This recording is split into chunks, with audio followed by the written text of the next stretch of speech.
Good morning, students. Today we learn about factual description. Factual description और report writing ये दोनों ही questions अथवा में आते हैं। ये 7 नंबर का एक प्रश्न होता है। कभी कभी दोनों ही क्वेश्चन रिपोर्ट राइटिंग से आ जाते हैं और कभी एक रिपोर्ट राइटिंग और एक फैक्चुअल डिस्क्रिप्शन से। तो हमें फैक्चुअल डिस्क्रिप्शन के बारे में जानना भी ज़रूरी है। फैक्चुअल डिस्क्रिप्शन किसी घटना या किसी प्रक्रिया का क्रमानुसार विवरण होता है। समझ में आया? ये किसी गतिविधि, किसी प्रयोग या किसी प्रक्रम का एक व्यवस्थित वर्णन होता है। इसको लिखने से पहले हम इसके बारे में कुछ जान लें। देखिए कि फैक्चुअल डिस्क्रिप्शन क्या होता है। Factual description is a piece of writing that describes a person, place, visit, activity, event, thing or a process factually. In such a description, there must be objectivity and facts. Factual description जो है वो लेखन का ही एक हिस्सा है। इसमें किसी व्यक्ति, स्थान, यात्रा, गतिविधि, किसी वस्तु, किसी समारोह या किसी प्रक्रिया का तथ्यात्मक वर्णन दिया जाता है और ये ऑब्जेक्टिविटी यानी वस्तुनिष्ठता और फैक्ट्स यानी तथ्यात्मक वर्णन होता है। इसको लिखने के लिए हमें कुछ ज़रूरी बातें हैं जो जान लेनी चाहिए। देखिए, इट शुड बी सिक्वेंशियल यानी क्रमानुसार। ये क्रमानुसार होनी चाहिए। ऐसा ना हो कि बाद की चीज़ हम पहले की चीज़ बाद में बताएं, तो क्रम से ये एक वर्णन लिखा जाता है। Title must be written in centre of the page. जो टॉपिक है हमारा, उस टॉपिक का जो टाइटल है, हेडलाइन है, वो हमें बीचों बीच, पेज के बीचों बीच हमें लिखनी होती है। Always write in present tense. हमेशा इसमें ज़्यादातर प्रेजेंट टेंस का ही प्रयोग होता है, लेकिन अकॉर्डिंग टू इशू और कभी कभी हम जो हमारा मामला है, जो भी हमारा मैटर है, उस मैटर के अकॉर्डिंग हम टेंस को चेंज भी कर सकते हैं। Word limit should be followed strictly. जैसा कि हम पहले भी बता चुके हैं कि इसकी वर्ड लिमिट जो हो अगर दी गई है तो हमें उसी के अकॉर्डिंग काम करना चाहिए। अगर वर्ड लिमिट 100 शब्दों की है तो हमें 100 शब्दों में ही लिखना है। वर्ड लिमिट 100 से ज़्यादा शब्दों की है तो हमें ज़्यादा शब्दों में लिखना है। Avoid spellings and grammar mistakes. Spelling और ग्रामर मिस्टेक्स, इनमें जो गलतियाँ होती हैं इनसे हमें बचना चाहिए। इनमें इस तरह की कोई भी गलती नहीं करनी है। Always remember that it is your experience. और ये हमेशा ध्यान रखना है कि जो भी आप फैक्चुअल डिस्क्रिप्शन दे रहे हैं वो आपका अपना एक्सपीरियंस है। फैक्चुअल डिस्क्रिप्शन जो है वो 4 प्रकार का होता है। देखिए, number 1 person based, place based, object based and event based. Person based में किसी व्यक्ति से संबंधित बातें की जाती हैं, किसी व्यक्ति के बारे में बताया जाता है। प्लेस बेस्ड में किसी स्थान, उसकी विशेषताएं, उसके बारे में बताया जाता है। ऑब्जेक्ट बेस्ड में किसी चीज़ के बारे में और इवेंट बेस्ड में किसी घटना, दुर्घटना, समारोह आदि के बारे में बताया जाता है। ठीक है, अब इनके बारे में देख लीजिए कि इनको किस तरह से हम लिखेंगे कि पर्सन बेस्ड में क्या क्या चीज़ें होनी चाहिए, प्लेस बेस्ड में क्या क्या चीज़ें होनी चाहिए, ऑब्जेक्ट बेस्ड में क्या हो, इवेंट बेस्ड में क्या हो। तो पहले देखिए पर्सन बेस्ड। पर्सन बेस्ड में क्या क्या चीज़ें होनी चाहिए। देखिए, सबसे पहले नेम ऑफ द पर्सन यानी व्यक्ति का नाम। रिलेशनशिप टू द राइटर, जो लिख रहा है डिस्क्रिप्शन उसकी रिलेशनशिप यानी उससे उसका संबंध। सोशल स्टेटस यानी सामाजिक स्तर। फिजिकल अपीयरेंस में आप उसके व्यक्तित्व के बारे में बता सकते हैं कि वो किस तरह का दिखाई देता है। कैरेक्टरिस्टिक्स ऑफ द पर्सन, उस व्यक्ति की विशेषताओं के बारे में। और लास्ट, ओपिनियन ऑफ अदर्स, यानी दूसरों की उस व्यक्ति को लेकर क्या राय है, इस बारे में हम लिखते हैं। Number 2, place based. Place based में क्या क्या चीज़ें होनी चाहिए? नेम ऑफ द प्लेस, जगह का नाम। एटमॉस्फेयर, उस जगह का एटमॉस्फेयर कैसा है, कैसी जगह है, उसके बारे में बताते हैं। फिर फीचर्स, यानी वहाँ के फीचर्स। पर्पस एंड इम्पोर्टेंस, वहाँ आप किस उद्देश्य से गए थे या क्या हुआ था, क्यों गए थे, उसका इम्पोर्टेंस क्या है कि उस वहाँ जहाँ आप गए हैं उस जगह का क्या महत्व है। और अदर इन्फॉर्मेशन, और फिर उसके बारे में जो अन्य जानकारियाँ हैं वो हम लिखते हैं। इसके बाद है ऑब्जेक्ट बेस्ड। ऑब्जेक्ट बेस्ड में नेम ऑफ द ऑब्जेक्ट, यानी जो ऑब्जेक्ट है हमारा, जो वस्तु है, उसका नाम। स्ट्रक्चरल अरेंजमेंट्स, स्ट्रक्चरल अरेंजमेंट्स में हम बताते हैं कि उसका शेप क्या है, किस आकार का है वो, साइज़ क्या है, उसकी कैपेसिटी कितनी है, वो मेड ऑफ यानी कि कहाँ बना है, कब बना है, उसके बारे में बताते हैं। फिर वैल्यू, यानी जो भी हमारी चीज़ है उसकी वैल्यू क्या है। वैल्यू यानी वो कितना हमारे लिए इम्पोर्टेंट है, कितना नहीं है, उसके बारे में। फिर अदर इन्फॉर्मेशन, अदर इन्फॉर्मेशन यानी उससे रिलेटेड कोई भी और जानकारी है तो हम वो दे देते हैं। ठीक है। और चौथा पॉइंट है हमारा इवेंट बेस्ड। इवेंट बेस्ड पर ही ज़्यादातर फैक्चुअल डिस्क्रिप्शन आपके एग्ज़ाम्स में आते हैं, तो इसे अच्छी तरह से देख लें। Name of the event, event का नाम। टाइम, उसका समय। चीफ गेस्ट, कौन चीफ गेस्ट है हमारे इवेंट का, अगर चीफ गेस्ट नहीं हो तो उसका नाम नहीं लिखते हैं। Name of the organiser, organiser का नाम, यानी वो किसने आयोजित किया है उसके बारे में हम जानकारी देते हैं, इफ़ एनी, अगर कोई हो। प्रोग्राम्स ऑर्गेनाइज, कि उस फंक्शन में, उस समारोह में कौन कौन से प्रोग्राम आयोजित किए गए हैं उनकी जानकारियाँ हमें देनी होती हैं। और फिर इस सब के बाद लास्ट पॉइंट है एनी अदर रेलिवेंट इन्फॉर्मेशन, और उनसे संबंधित कोई और जानकारी है तो फिर वो भी हमें लिखनी होती है।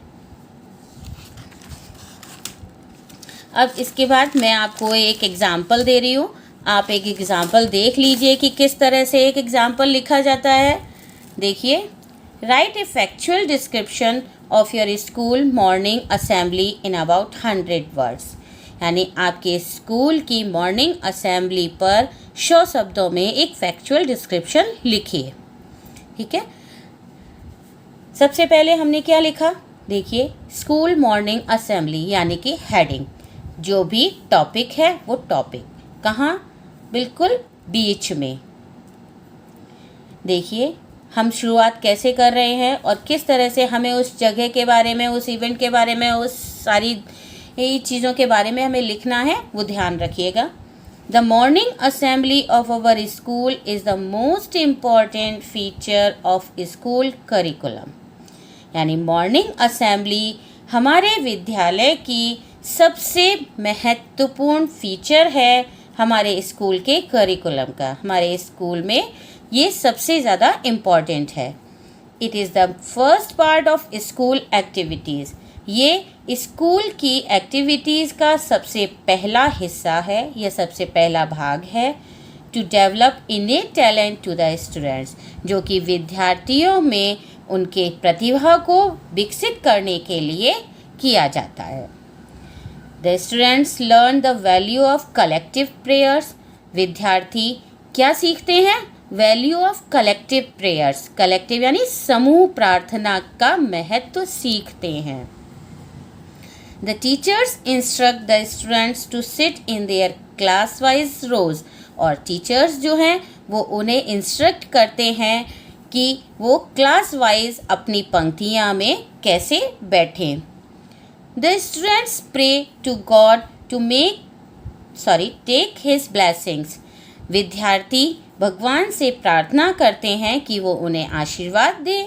Then one of the students read the newspaper loudly, फिर एक विद्यार्थी न्यूज़पेपर को ज़ोर से पढ़ता है। The students are asked some questions related to general knowledge and current affairs. और फिर विद्यार्थियों से करंट अफेयर्स और जनरल नॉलेज से रिलेटेड कुछ क्वेश्चंस पूछे जाते हैं। The PET instructs the students to do yoga. और जो पीईटी जो हमारे फिज़िकल ट्रेनिंग टीचर हैं वो क्या इंस्ट्रक्ट करते हैं स्टूडेंट्स को? योगा करने के लिए उन्हें इंस्ट्रक्ट करते हैं। The morning assembly is ended with national anthem. और मॉर्निंग असेंबली वो नेशनल एंथम यानी राष्ट्रगान के साथ ख़त्म होती है। It is very useful for students. और ये विद्यार्थियों के लिए बहुत ही लाभदायक है। देखिए, जैसा कि हमने बताया था कि इवेंट्स में हम क्या लिखते हैं, वो जगह, वो घटना, वो सारी बातों के बारे में जो हमें उसमें बतानी है। देखिए, हमने यहाँ स्कूल में के बारे में बताया कि स्कूल में किस तरह से प्रार्थना होती है, बच्चे क्या करते हैं और क्या क्या उनको इंस्ट्रक्शंस दिए जाते हैं। तो ये सारी चीज़ें हमें लिखनी होती हैं। ठीक है, एक और एग्ज़ाम्पल है, वो आप देख लें। ये है प्लेस वेस्ड कि प्लेस वेस्ड डिस्क्रिप्शन में आप क्या लिखते हैं वो देख लें। Write a factual description in about 100 words on the scene at a railway platform. एक रेलवे प्लेटफॉर्म के दृश्य का वर्णन 100 शब्दों में करना है। देखिए, scene at a railway platform, सबसे पहले हेडिंग, फिर उसके बाद उस स्थान के बारे में कि वहाँ क्या है, कैसा है, क्या चीज़ होती है, हम सारी बातें लिखते हैं। Railway platform is a place where trains arrives and depart and passengers board or detrain for travelling. Railway platform एक ऐसी जगह है जहाँ ट्रेन्स अराइव्स पहुँचती हैं एंड डिपार्ट्स और जाती हैं, and passengers board or detrain for travelling, और यात्री यात्रा करने के लिए चढ़ते और उतरते हैं। We can enter a platform after buying proper ticket और प्लेटफॉर्म टिकट। हम प्लेटफॉर्म पर कैसे एंटर कर सकते हैं? या तो हमारे पास प्रॉपर टिकट होना चाहिए या फिर प्लेटफॉर्म टिकट होना चाहिए। Yesterday I went to a railway station to see off my brother। कल मैं अपने भाई को सी ऑफ करने रेलवे स्टेशन पर गया। There was great crowd at the station। Station पर बहुत भीड़ थी। There were coolies running about, some with luggage on their heads and in their hands। और कुछ कुली वहाँ दौड़ रहे थे अपने सिर पर सामान लिए हुए और या फिर अपने हाथों में। There were vendors who tried to sell their products। वहाँ वेंडर भी थे जो अपने प्रोडक्ट्स को बेचने के लिए कोशिश कर रहे थे बाय हॉन्किंग यानी चिल्लाकर। The gathering of passengers and their relatives who come either to see off or receive can be seen there.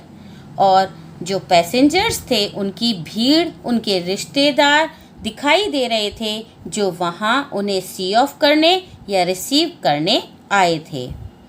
There was great noise. वहाँ बहुत शोर था। The station looked like a deserted place after the departure of the train। और जो station था वो train के जाने के बाद बिल्कुल डेजर्टेड प्लेस यानी एक सुनसान जगह की तरह दिखाई देने लगा। ये है हमारे फैक्चुअल डिस्क्रिप्शन। और इन्हें करने के बाद मैं आपको 2 एग्ज़ाम्पल भी दे रही हूँ, आप उन्हें करने की कोशिश कीजिएगा।